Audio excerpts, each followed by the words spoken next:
بسم اللہ الرحمن الرحیم۔ تصحیح حروف کے متعلق تعاوض کا آپ کو بتا دیا تھا، یعنی قرآن کریم کو صحیح پڑھنا، خود بھی صحیح پڑھنا اور بچوں کو حروف صحیح کرانا، اس کی ترتیب ہم نے شروع کی تھی۔ اعوذ باللہ من الشیطان الرجیم کے اوپر ہم نے جو ہے نا کیا نام ہے پہلی ویڈیو بنائی ہے اور آپ کو سبق پڑھایا ہے۔ دوسری یہ کہ بسم اللہ کو کس طرح پڑھیں گے اور اس میں احتمالی غلطیاں کس طرح ہو سکتی ہے، تو اس کو آپ تھوڑا سا غور سے سنیں اور اس کو سمجھیں۔ سب سے پہلے میں نے آپ کو بتایا تھا کہ زیر اور پیش کو مجہول نہیں کرنا ہے، مکمل ادا کرنا ہے۔ زیر اور پیش کو مکمل ادا کرنے، مجہول نہیں کرنا ہے، یعنی حرکات کو جب مکمل ادا نہیں کرتے ہیں تو وہ مجہول ہو جاتے ہیں۔ وہ کیا ہو جاتے ہیں؟ مجہول ہو جاتے ہیں، اور اس کی وجہ سے حروف آپس میں خلط ملط ہوتے ہیں، حروف کے اندر وضاحت نہیں ہوتی ہے، یعنی کلمات، حروف اور حرکات کی ادائیگی اس کے اندر واضح پن نہیں ہوتا ہے۔ بات سمجھ میں آ رہی ہے؟ تو بسم اللہ الرحمن الرحیم کے اندر سب سے پہلے آپ دیکھیں با کے نیچے زیر ہے۔ با کے نیچے کیا ہے؟ زیر ہے۔ تو زیر کو ہم نے باریک پڑھنا ہے، زیر کو ہم نے باریک پڑھنا ہے، مجہول نہیں کرنا ہے۔ اس کے بعد سین ہے۔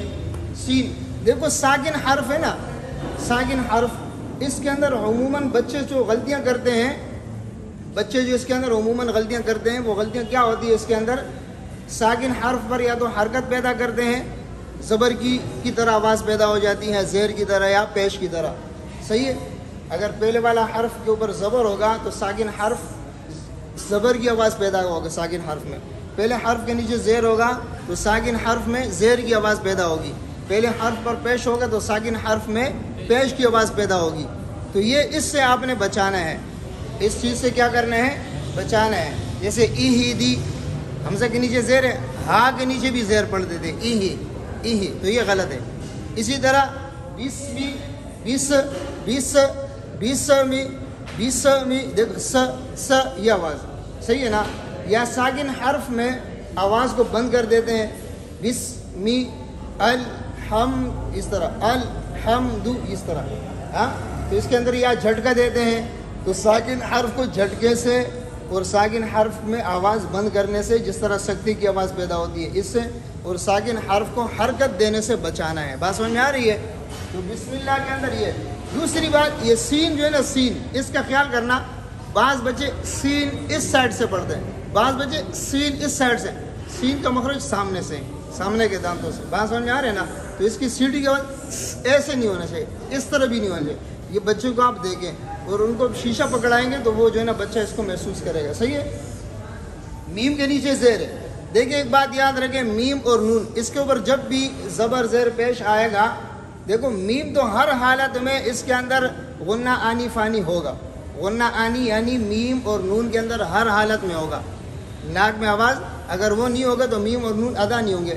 لیکن اس میں یہ جو حرکت ہے نا، میم کا جو زیر ہے، اس زیر کو ناک میں نہیں پڑھنا ہے، زیر کو ناک میں نہیں پڑھنا ہے، اس کو آپ نے بچانا ہے، صحیح ہے؟ اور زیر کو باریک پڑھنا ہے، زیر کو کیا کرنا ہے؟ باریک پڑھنا ہے۔ اور ملا، دیکھو لفظ اللہ کے اندر اس پر کھڑا زبر ہے تو لفظ اللہ باریک ہے، اس سے پہلے زیر ہے، تو اس میں یہ غلطی اکثر ہو جاتی ہے کہ لفظ اللہ کو باریک پڑھنے کے بجائے یہ کھڑے زبر کو اس کو جھکا دیتے ہیں، کیا کر دیتے ہیں؟ بسم اللہ، ل، یہ اس طرح، یعنی امالہ صغرا کی طرف لے جاتے ہیں۔ آپ کو میں نے بتایا تھا کہ کھڑا زبر، بالکل کھڑا زبر یا الف کو آپ بالکل سیدھا اوپر کی طرف اٹھائیں گے تو اس کو فتحہ کہتے ہیں۔ کیا کہتے ہیں؟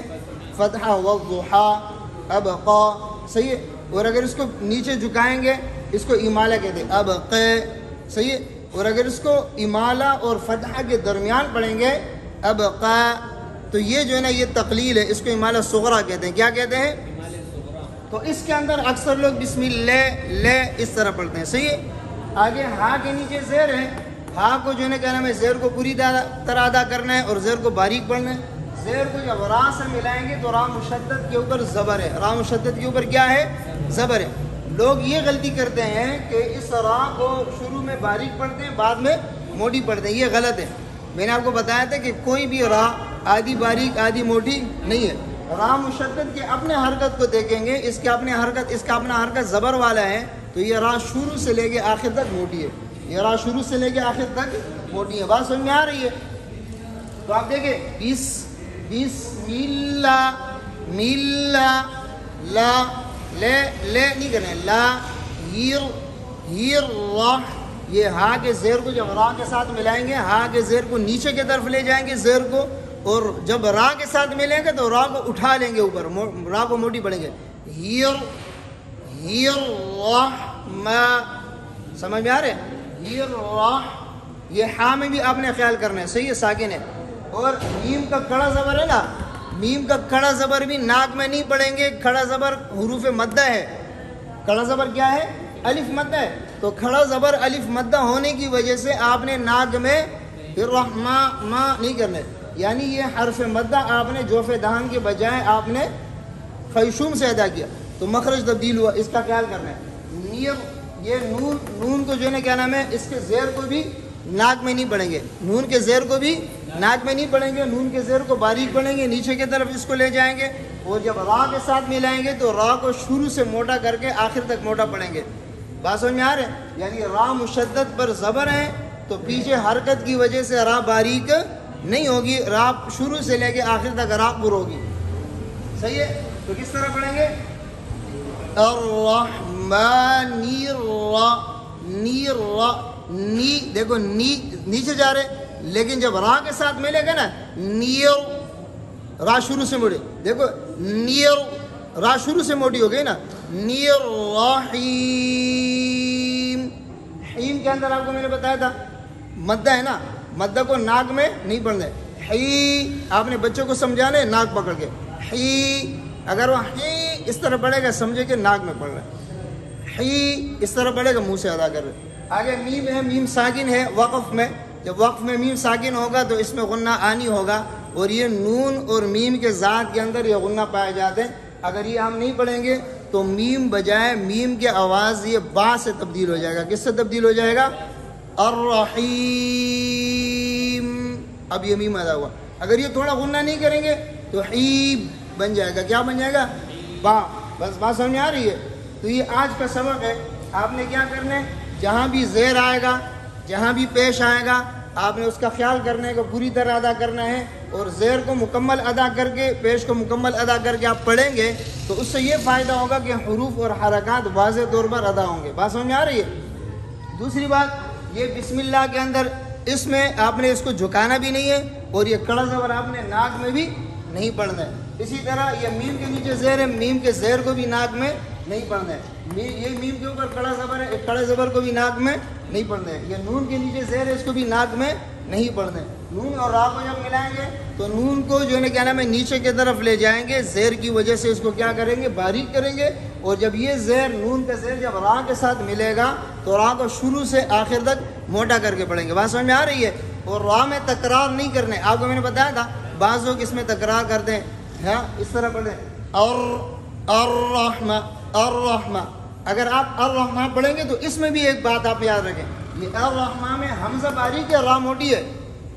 یہ بھی ایک غلطی کرتے ہیں کہ موٹا حرف جب آتے ہیں، موٹے حرف سے پہلے جب باریک حرف آتے ہیں تو باریک کو بھی موٹا کر کے پڑھتے ہیں.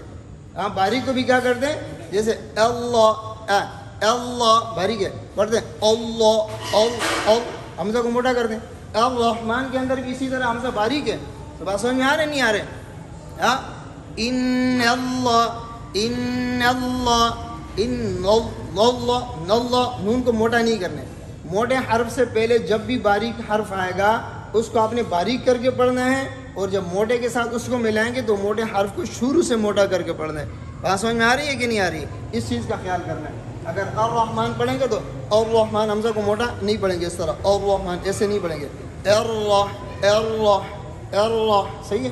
اور موٹے حرف کے اندر یہ را جب پر پڑھا جائے اس میں ہونٹ بھی گول نہیں کرنے. بات سمجھ میں آ گئی ہے؟ یہ حیم کے اندر یا مدہ ہے، یا مدہ کے بعد میم ہے.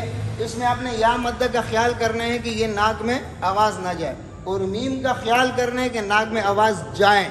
اگر آواز نہیں جائے گا وقف کی صورت میں تو میم با سے تبدیل ہو جائے گا. میم کس سے تبدیل ہو جائے گا؟ با سے، حرف تبدیل ہو جائے گا. بات سمجھ میں آ رہا ہے؟ اللہ رب العزت اس پر عمل کرنے کی توفیق دے.